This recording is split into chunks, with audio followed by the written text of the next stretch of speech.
안녕하세요, 키키올릭입니다. 너무너무 오랜만에 다시 인사드립니다. 베이징 동계올림픽 다녀와서 너무 오래 쉬었습니다.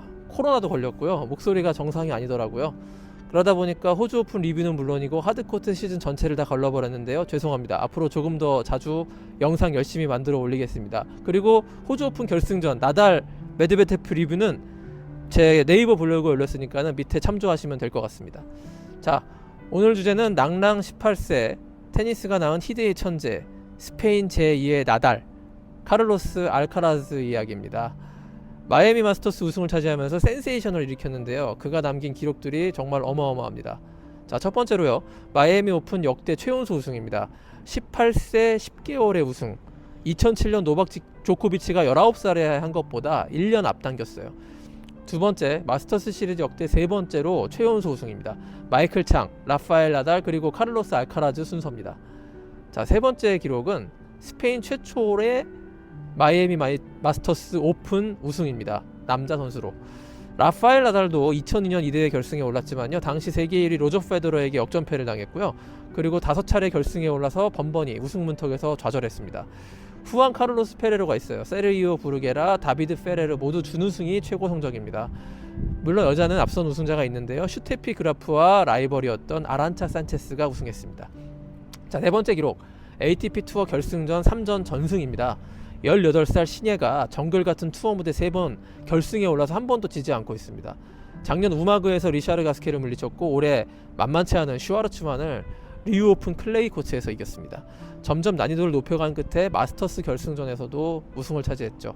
자, 또 다섯 번째 기록이 있는데요. 올 시즌 딱 두 차례 졌습니다. 그런데 누구한테 졌냐면요. 호주 오픈에서 마테오 베레티니한테, 따로 다른 한 번은 인디언 웰스에서 라파엘 나달에게 패한 겁니다. 모두 풀세트 접전이었고요. 상대를 패배 직전까지 몰아붙였습니다. 이 말인즉슨 알카라즈를 올해 이기려면 엄청난 승부를 각오해야 한다, 이런 뜻입니다. 자, 마지막 여섯 번째 기록인데요. 이게 중요한데 현재 투어 파이널 레이스 2위에 올라 있습니다. 호주 오픈 우승을 비롯해서 연승 행진을 벌인 라파엘 나달에 이어서 ATP 레이스 랭킹 2위에 올랐습니다. 이 기세가 이어진다면 물론 순수한 가정입니다만 톱10은 물론이고 세계 1위도 가능하다는 것이 적어도 이론상으로는 가능합니다. ATP 투어 레이스는 이게 투어 파이널스 직전에 세계 랭킹과 동일해지는 거 다 알고 계시죠? 카를로스 알카라즈의 마이애미 우승은 해외 언론에서도 핫 이슈가 되고 있습니다. 다수의 매체에서 알카라즈의 새로운 황제 등극을 예견하는 분석 기사가 적지 않습니다. 알카라즈에 대한 전문가들의 평가는 가장 최근 신성인 야닉 시너를 훨씬 상회할 뿐 아니라요. 넥젠 원조들인 알렉산더 즈베레프와 스테파노스 치치파스 등도 능가하고 있습니다. 자, 테니스닷컴 칼럼니스트 스티브 티그노어가 다음과 같이 알카라즈의 기술을 평가했는데요. 읽어드릴게요. 알카라즈는 랠리 상황에서 가급적 다양한 방법으로 포인트를 획득하는 걸 목표로 삼는 듯하다. 포핸드로 득점한 뒤에는 드롭샷, 또 터치발리와 강력한 스매시, 서브로 T존 에이스를 장렬한 뒤 다음번엔 에드코트에서 와이드 킥서브를 구사한다. 오히려 사실 나는 알카라즈가 그런 기술샷들을 줄이고 강력한 그라운드 스트로크를 꽂아버리면 더 쉽게 이길 수 있다고 본다.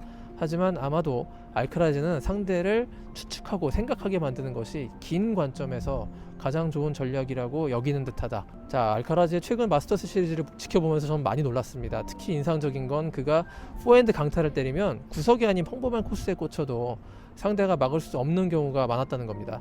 이렇게 순수하게 파워와 스피드로 코스를 보지 않고 위너를 내는 눈 뜨고 코 베이는 포핸드를 저는 본 기억이 별로 없는 것 같습니다. 전에도 분석한 적이 있지만요. 알카라즈는 포핸드를 칠 때 이 스트레이트암, 팔을 직선으로 쭉 펴고 때리는 나달과 페더러의 방식을 따르고 있습니다. 파워와 스피드는 이미 그들을 능가하는 수준까지 왔다고 여겨지고요. 백핸드 역시 포핸드 강타를 갖고 있는 선수라고 보기에는 믿을 수 없을 정도로 탄탄하고 게다가 극도의 공격성을 갖추고 있죠.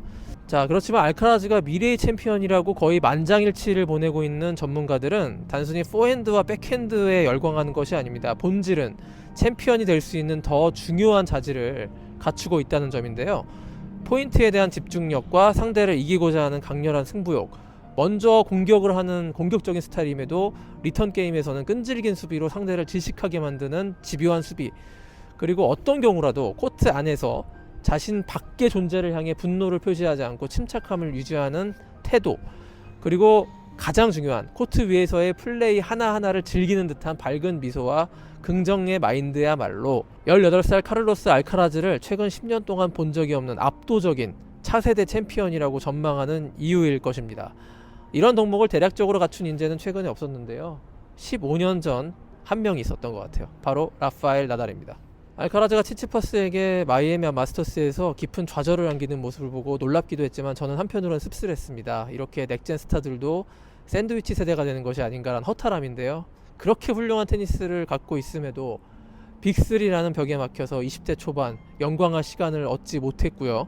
이제 자신보다 5살가량 아래 후배 세대에게 또 치이는 처지가 될 위기입니다. 메드베데프, 치치파스, 즈베레프 모두 2022년 어떤 이유로든지 한 걸음 더 전진하지 못하고 있는데 제 개인적으로는 안타까움이 더 큽니다. 알카라즈는 진짜라고 생각합니다. 더 강한 서브, 부상에 대한 위험, 큰 대회에 대한 중압감 등 앞으로 알카라즈가 극복해야 될 장애물들이 여전히 많이 있습니다.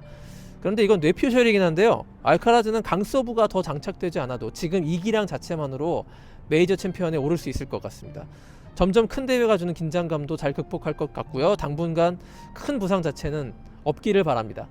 그렇다면 이 고삐 풀린 망아지 같은 이 알카라즈가 과연 남자 테니스 판도를 어떻게 바꿔놓을 수 있을까요?